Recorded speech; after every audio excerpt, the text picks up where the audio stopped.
नाज़रीन, पाकिस्तानी मईशत की कश्ती जब जब डूबती है तो इसे बचाने की बजाय मजीद दबोने की कोशिश हमेशा से शाही वज़रा ने की है। सब जानते हैं कि इस वक्त पाकिस्तान किस मुआशी तनज़्ज़ुली का शिकार है, लेकिन हमारा हुक्मरान तबके को इससे कभी कोई सरोकार ही नहीं रहा। इनकी शाह खर्चियाँ हमेशा अरूज पर रही हैं। यही वजह है कि तारीख में कभी भी पाकिस्तानी मईशत संभल न सकी। सेनेट चेयरमैन समेत सेनेट अरकान को वो मुराद देने का बिल पास हुआ है जो अमेरिका भी अपने कारकुन को नहीं देता। एक तरफ IMF ने पाकिस्तान की गर्दन पर कुल्हाड़ी रख दी है, तो दूसरी तरफ मुल्क के अंदर हमारे हुक्मरान भी IMF जैसा बर्ताव कर रहे हैं। हाल ही में सेनेट चेयरमैन और डिप्टी चेयरमैन समेत सेनेट के दीगर अरकान की तनख्वाहों और मराआत में इस कदर इजाफा किया गया है कि हमारे जैसे आम पाकिस्तानी को तो वो आदादो शुमार सुनकर ही मौत आ जाए। नाज़रीन, आज की इस वीडियो में हम आपको बताएंगे कि सेनेट चेयरमैन और डिप्टी चेयरमैन की तनख्वाहों और मराआत में कितना इजाफा किया जा रहा है और वो कौन से शाहाना मराद दिए जा रहे हैं। लेकिन ये सब जानने से कबल आप लोगों से गुजारिश है कि हमारे फेसबुक पेज को फॉलो कर लें और यूट्यूब चैनल को सब्सक्राइब कर लें। नाज़रीन, पाकिस्तान के ऐवान बाला यानी सेनेट के चेयरमैन और डिप्टी चेयरमैन के अलावा सेनेट के अरकान की तनख्वाहों और मराद के इजाफे का बिल सेनेट से मंजूर हो चुका है। ताहम इसके बाद हुक्मरान इत्तेहाद में शामिल दो बड़ी जमातों का कहना है कि इस बिल को कभी भी कानून का हिस्सा नहीं बनने दिया जाएगा और जब यह बिल कौमी असम्बली में पेश होगा तो इसकी भरपूर मुखालफत की जाएगी। आइन के मुताबिक सेनेट से पास होने का बिल मंजूरी के लिए कौमी असम्बली में भेजा जाता है और अगर कौमी असम्बली इसको यकसर मुस्तरद कर देती है तो फिर ये कानून का दर्जा हासिल नहीं कर पाता और अगर कौमी असम्बली के अरकान इस बिल में कुछ तरमीम की तजवीज़ करते हैं तो ये बिल दोबारा गौर के लिए सेनेट में भेजा जाता है। दोस्तों, यहाँ आपको उन दो बड़ी सियासी जमातों के नाम भी बताएंगे और इनकी मुनाफकत से भी पर्दा उठाएंगे। तो किस्सा कुछ यूं है कि इन दो बड़ी जमातों में पाकिस्तान मुस्लिम लीग नवाज और पाकिस्तान पीपल्स पार्टी भी शामिल है जो इस बिल की मुखालफत कर रही है। जबकि मुनाफकत की इंतहा यह है कि चंद रोज कबल चेयरमैन, डिप्टी चेयरमैन और सेनेट के अरकान की तनख्वाहों और मरात में इजाफे का यह बिल जब सेनेट से मंजूर हुआ था तो इस बिल को पेश करने और इसको पास करवाने में भी इन्हीं दो जमातों के अरकान की अक्सरियत शामिल थी। अब ये अरकान खुद से तो कोई कदम उठा नहीं सकते, क्योंकि अगर कोई सियासी नुमाइंदा पार्टी आइन के खिलाफ जाकर कोई कदम उठाता है तो इसकी रुकनीयत मुअत्तल हो जाती है। लिहाजा अब तक ऐसा कुछ नहीं हुआ, जिसका मतलब यही है कि ये सब कुछ पार्टी मुशावरत से हुआ है। लेकिन अब आवाम को धोखा देने के लिए अब मुनाफकत की जा रही है। अब ये शोशा छोड़ा जा रहा है कि पीपल्स पार्टी की क़यादत सेनेट में इस बिल के पास होने पर सख्त नाला है और उन्होंने इस बिल के पास होने पर नाराज़गी का इजहार किया है। दोस्तों, हम इसे शोशा इसलिए कह रहे हैं कि इस बिल को पेश करने और इसको पास करवाने में सेनेट के दो साबिक चेयरमैन रजा रबानी और फारूक H नाइक शामिल हैं और दोनों का ताल्लुक पाकिस्तान पीपल्स पार्टी से है।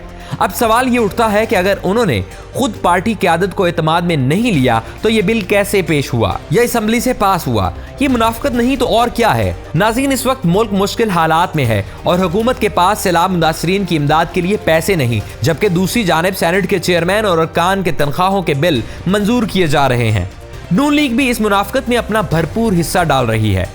मुस्लिम लीग नून से ताल्लुक रखने वाले वजीर मुमलिकत बराए पेट्रोलियम मुसद्दिक मलिक का कहना है कि वो ये मामला वजीर आज़म के नोटिस में भी लेकर आए हैं और उन्होंने इस पर बरहमी का इजहार किया है। मतलब इन सियासतदानों ने पाकिस्तानी कौम को इतना बेवकूफ़ समझ रखा है कि ये जो भी कहेंगे हम मान जाएंगे। सेनेट में हिज़्ब मुखालिफ की जमात और मुल्क की सबसे मकबूल जमात के सेनेटर हमायूं महमद के मुताबिक उनकी जमात के 5 सेनेटर्स के पास हुक्मरान इत्तेहाद में शामिल जमातों के अरकान आए थे और उन्होंने बताया था कि वो चाहते हैं कि सेनेट को कौमी असम्बली की तरह खुद मुख्तार बनाया जाए, इसलिए वो सेनेट में करारदाद लाना चाहते हैं, जिसकी उन्होंने खामी भर ली थी और इस करारदाद पर उन्होंने दस्तखत भी कर दिए। जब ये बिल सेनेट में पेश हुआ तो उनकी जमात ने किसी और मामले पर ऐवान से बायकाट किया था और इसी दौरान करारदाद की बजाय इसको बिल की शक्ल में पेश किया गया। जब इनको मालूम हुआ कि दोनों बड़ी जमातों ने इनको धोखा दिया है तो वो वापस आए और उन्होंने इस पर अपना एहतजाज भी रिकॉर्ड करवाया। दोस्तों, इस वक्त ज़राए अबलाग और सोशल मीडिया पर इस बिल की सेनेट से मंजूरी को शदीद तनकीद का निशाना बनाया जा रहा है। प्रोटोकॉल के मुताबिक चेयरमैन सेनेट सदर और वजीर आज़म के बाद तीसरे नंबर पर आते हैं। सेनेट के चेयरमैन की तनख्वाह और मरात में इजाफे के अलावा उनके 3 साल का अरसा मुकम्मल करने के बाद ओहदे से सबकदोश होने से मुतल्लिक जो बिल सेनेट से मंजूर करवाया गया है, इसके अहम नुकात में ये भी है कि चेयरमैन की तनख्वाह 2,05,000 रुपये होगी और चेयरमैन जिस घर में रहेगा उसका माहाना किराया 2.5 लाख रुपया होगा और इसकी तज़ीनो आराइश पर 50 लाख रुपए से ज्यादा का खर्च नहीं होगा। इस बिल में यह भी कहा गया है कि अगर चेयरमैन सेनेट मुंतखब होते वक्त अगर उनके पास कोई सरकारी रिहाइशगाह नहीं है तो इन्हें ऐसे घर में रखा जाएगा जिसका माहाना किराया 5 लाख रुपए से ज्यादा नहीं होगा। अगर चेयरमैन सेनेट अपने ही घर में रह रहे हैं तो इन्हें सरकार की तरफ से 2.5 लाख रुपए किराए की मद में अदा किए जाएंगे। तहम इस घर की तज़ीनो आराइश पर अखराजात का सरकारी खजाने से अदा नहीं किए जाएंगे। सेनेट से पास होने वाले इस बिल में यह भी कहा गया है कि अगर चेयरमैन सेनेट बैरून मुल्क दौरे पर जाना चाहें तो उनके लिए वफाकी और सूबाई हुकूमतों के जेर इस्तेमाल जहाजों के अलावा मुसल्लह अफवाज या किसी फ्लाइंग क्लब का तैयारा हासिल किया जाएगा। अगर चेयरमैन सेनेट के लिए कोई तैयारा किराए पर लिया जाता है तो इसमें उनके खानदान के 4 अफराद उनके साथ जा सकते हैं, और अगर चेयरमैन सेनेट किसी कमर्शियल फ्लाइट से बैरून मुल्क जाते हैं तो उनके साथ उनके खानदान का एक फर्द उनके साथ जा सकता है, जिसके अखराजात सरकारी खजाने से अदा किए जाएंगे। अगर चेयरमैन सेनेट किसी फजाई हादसे का शिकार हो जाते हैं तो उनके वर्सा या उनकी नामजद करदा किसी एक शख्स को करोड़ों रुपए बतौर मुआवजा दिया जाएगा। अगर किसी चेयरमैन सेनेट ने 3 साल का अरसा मुकम्मल कर लिया है तो वो और उनकी अहलिया मुल्क में और बैरून मुल्क भी सरकारी खर्च पर इलाज कराने के अहल होंगे। अगर साबिक चेयरमैन फोत हो जाते हैं तो उनकी बेवा ये सहूलतें हासिल करने की अहल होंगी। इस बिल के मुताबिक सदर मुमलिकत चेयरमैन सेनेट को 3 माह की छुट्टी भी दे सकते हैं और इस अरसे के दौरान चेयरमैन सेनेट 2 लाख रुपए माहाना तनख्वाह भी वसूल करेंगे। चेयरमैन सेनेट अपने घर या दफ्तर में 12 अफराद पर मुश्तमिल स्टाफ को रखने के अहल होंगे और उनमें से जिनको कॉन्ट्रैक्ट पर भर्ती किया गया है अगरचे उनकी तनख्वाह सरकारी खजाने से दी जाएगी लेकिन इन्हें मुस्तकिल नहीं किया जाएगा।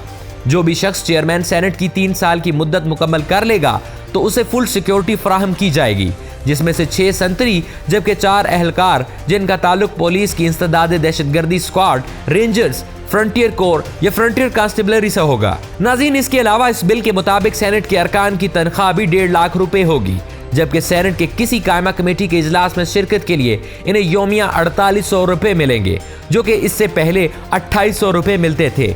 अरकान का सफरी अलाउंस भी बढ़ जाएगा जो इस बिल के मुताबिक 30 रुपए फी किलोमीटर होगा, जबकि इससे पहले सेनेट के अरकान 10 रुपए फी किलोमीटर के हिसाब से वसूल करते थे। सेनेट के मौजूदा चेयरमैन सादिक संजरानी, जिनका ताल्लुक बलोचिस्तान अवामी पार्टी से है, उन्होंने इस बिल का दिफा करते हुए कहा था कि इस बिल के पास होने से कौमी खजाने पर कोई इजाफी बोझ नहीं पड़ेगा। उन्होंने कहा कि बैरून मुमालिक में तो साबिक चेयरमैन सेनेट को 5000 अमरीकी डॉलर माहाना मिलते हैं। नाज़रीन, खुद मुलाहजा करें कि इनकी शाह खर्चियाँ और फिर इनकी ऐसी बातें कि इससे खजाने पर बोझ नहीं पड़ेगा, ये बोझ नहीं तो और क्या है। अल्लाह ताला हमारे इस मुल्क पर रहम फरमाए। आमीन सुम्मा आमीन। पाकिस्तान जिंदाबाद।